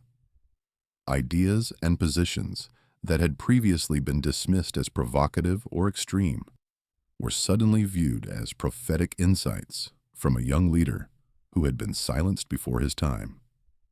His warnings about campus liberalism, his critiques of higher education, and his arguments about conservative youth engagement were reframed as the wisdom of a visionary who had understood the stakes of America's cultural and political battles better than his contemporaries. This martyrdom effect extended beyond Charlie's specific political positions to broader questions about free speech, political discourse, and the role of violence in American democracy.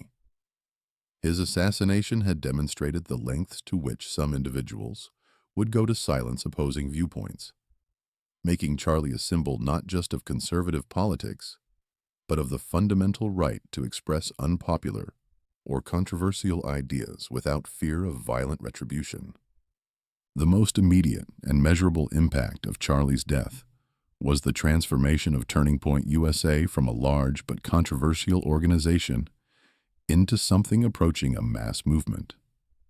The 37,000 requests for new chapters received within 48 hours of Charlie's assassination represented the kind of organic growth that political organizations dream of, but rarely achieve. This wasn't just curiosity or temporary sympathy. It represented genuine commitment from young conservatives who wanted to honor Charlie's memory through concrete action. Erica Kirk's decision to continue her husband's work and maintain the organization's mission ensured that this surge of interest would be channeled into lasting institutional change. Her background in ministry, business, and political organizing made her uniquely qualified to guide Turning Point USA through this period of explosive growth, while maintaining the vision and principles that Charlie had established.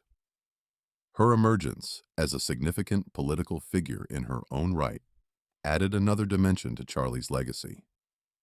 The potential expansion of Turning Point USA to include 37,000 new chapters would represent an unprecedented presence in American education and youth culture. If even a fraction of these requests materialized into active chapters, the organization would have a footprint on virtually every college campus and in most high schools across the country. This level of presence would give conservative students a platform and support system that could fundamentally alter the political climate in American education. The growth wasn't limited to chapter requests. Turning Point USA also received hundreds of job applications from people seeking to work for the organization in Charlie's memory. This influx of talent and energy provided the human resources necessary to support the organization's expansion while ensuring that Charlie's approach to conservative activism would be preserved and transmitted to new generations of organizers and activists. Charlie's assassination occurred at a moment when American political discourse was already strained by polarization and the increasing normalization of political violence. His death served as a stark reminder of where such trends could lead and prompted serious reflection among political leaders about their responsibilities for maintaining civil discourse and rejecting violent rhetoric. The widespread condemnation of his assassination from across the political spectrum suggested that most Americans, regardless of their political views, recognized that crossing the line into violence threatened the foundations of democratic governance. The impact on conservative youth culture was particularly profound. Charlie had been more than just a political figure for many young conservatives. He had been a role model who demonstrated that it was possible to be unapologetically conservative while remaining intellectually curious and personally engaging. His death deprived the movement of its most effective youth organizer, but also created a powerful symbol that could inspire others to take up his work. The assassination also had broader implications for how political figures approach their public roles and personal security. The recognition that even relatively young political activists could become targets of violence forced a reevaluation of security procedures and threat assessments across the political spectrum. Charlie's death served as a warning that the escalation of political rhetoric could have deadly consequences for anyone willing to engage in public political discourse. The response to Charlie's death also demonstrated the continued power of traditional American values of fairness, due process, and rejection of political violence.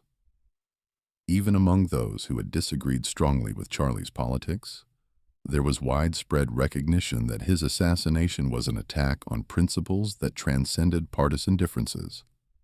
This response suggested that despite increasing polarization, most Americans retained a commitment to democratic norms and processes. Charlie's impact on American higher education and intellectual discourse represented one of his most significant and lasting contributions. His systematic challenge to liberal orthodoxy on college campuses had forced academic institutions to confront questions about intellectual diversity, free speech, and the proper role of political activism in educational settings. His death elevated these questions from campus controversies to national discussions about the health of American democratic culture. The professor watch list and school board watch list that Charlie had created, while controversial, had drawn attention to the ways in which political bias could influence educational content and limit intellectual exploration. His assassination lent new urgency to debates about academic freedom and the need for institutions of higher learning to protect diverse viewpoints rather than serving as echo chambers for particular political perspectives. Charlie's critique of higher education, articulated in books like The College Scam, had identified real problems with the cost, effectiveness, and political orientation of American universities. His death came at a time when many Americans were already questioning the value of traditional higher education, and his martyrdom added emotional weight to arguments that universities had become hostile to conservative viewpoints and traditional American values. The intellectual content of Charlie's work, while often dismissed during his lifetime as mere provocation, was being reassessed after his death as serious conservative political theory. His books and speeches were being studied not just as artifacts of a particular political moment, but as contributions to ongoing debates about the role of government, the nature of freedom, and the future of American democracy. Perhaps the most poignant aspect of Charlie's legacy was the family he left behind. Erica and their 2 young children, who would grow up knowing their father only through stories, videos, and the memories of others. The protection of Charlie's children's privacy, which he and Erica had maintained so carefully during his lifetime, took on new significance after his death, as the family sought to preserve some normalcy amid the intense public attention surrounding his assassination. Erica's emergence as a public figure in her own right, carrying forward Charlie's work while raising their children and managing her own career, represented a powerful example of resilience and dedication. Her ability to channel grief into purposeful action demonstrated the strength of character that had attracted Charlie to her and made their partnership so effective. Her continued work in ministry, business, and political organizing ensured that Charlie's influence would extend beyond his death through the woman who had known him most intimately. The children's future remained an open question, but their father's legacy would provide them with both opportunities and burdens that most Americans never experience. They would grow up as the children of a conservative martyr, with all the expectations and responsibilities that such a heritage entailed. The way they chose to honor or diverge from their father's path would itself become an important part of his legacy. The Kirk family's story of love, faith, and shared mission had provided a compelling example of how conservative principles could be lived out in personal relationships. Their marriage had demonstrated that traditional values were compatible with modern careers and public influence, offering a model for other young conservatives seeking to build families while remaining engaged in political and cultural battles. As America grappled with the loss of Charlie Kirk and the implications of his violent death, the fundamental question remained: what kind of society allows political differences to escalate into assassination? His death had revealed both the best and worst of American political culture, the capacity for genuine grief and principled condemnation of violence, alongside the polarization and extremism that had made such violence possible. Charlie's legacy would ultimately be measured not just by the organizations he built or the elections he influenced, but by whether his death served as a warning that helped America step back from the brink of political violence or as a harbinger of worse conflicts to come.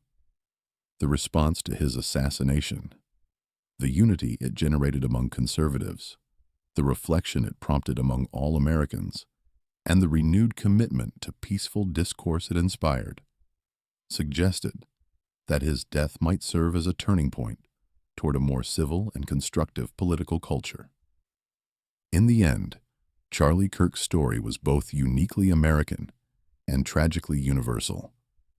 A young man with strong convictions and boundless energy who sought to change his country for the better, only to fall victim to the very forces of extremism and violence that he had hoped to defeat through democratic engagement.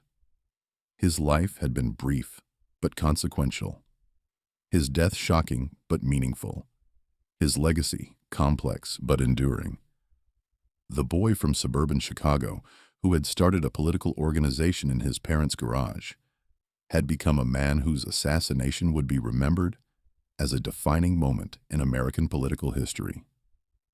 Whether that moment would inspire greater commitment to democratic values or serve as justification for further violence would depend on how Americans chose to honor his memory and learn from his example. Charlie Kirk had given his life for his beliefs. The question now was what Americans would do with the legacy he had left behind. The story of Charlie Kirk was ultimately the story of America itself in the early 21st century. A nation struggling to maintain its democratic traditions while grappling with unprecedented polarization, technological disruption, and cultural change. His rise from obscurity to influence, his transformation from provocateur to martyr, and his lasting impact on American conservatism represented both the possibilities and the perils of American political engagement in an age of extremism. In death, as in life, Charlie Kirk remained a figure who defied simple categorization. He was simultaneously a symbol of conservative youth empowerment and a cautionary tale about the dangers of political polarization, a martyr to free speech and a victim of the very forces he had helped unleash through his provocative activism. His story would continue to be told and retold, interpreted and reinterpreted, as Americans sought to understand not just who Charlie Kirk was, but what his brief, brilliant, and ultimately tragic life revealed about the country he had loved and died trying to transform.